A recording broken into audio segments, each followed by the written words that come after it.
What's up? My name is Nazea. I am the planner's Tailor.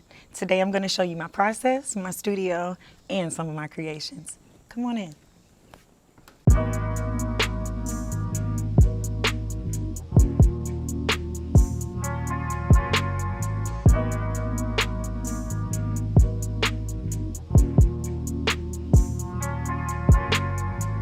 Here are some of my pieces. This is kind of a Jamaican vibe. I was feeling a lion, so that's what it came out to be. This is called Hunter's Abstraction. I named it Hunter's Abstraction just because that I use hunter green and there's an abstract image there.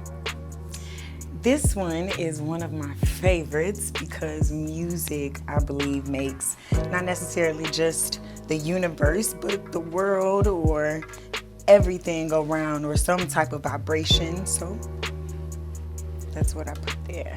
And I really, really like it. Come check these out. I love these pots. These are actually planters, and they all have handles. They are 14-inch planters. For this planter, I kind of was thinking of men. Like I wanted to make something that was not so feminine, and that offered neutral colors. So I thought that those colors vibe really well, and they really actually did. I love red.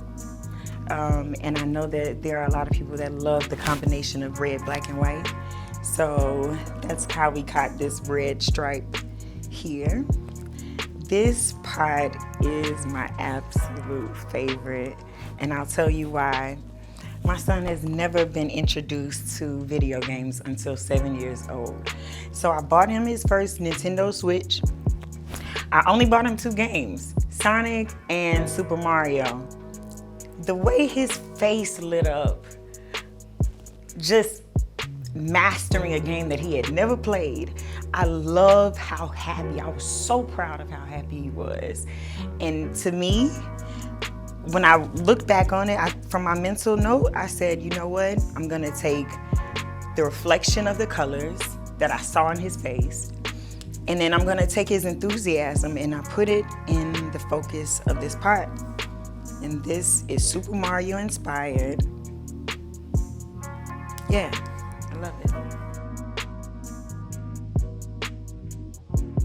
All right, so now we're gonna head up to my studio and I'm gonna show you where the magic happens.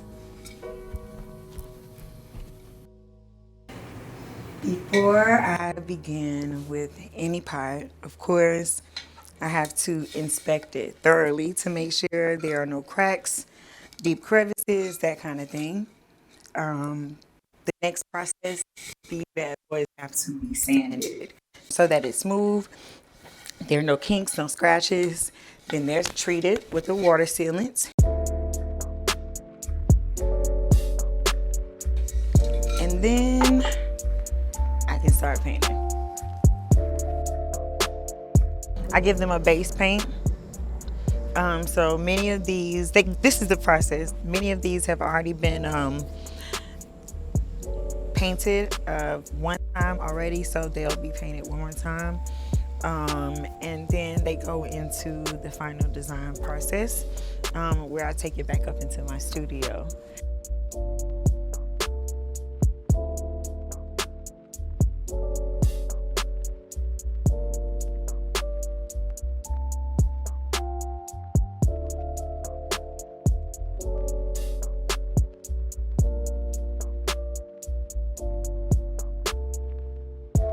I showed you my process, I've showed you my studio, and I showed you some of my creations. You want to see what's next? Stay tuned, there is more.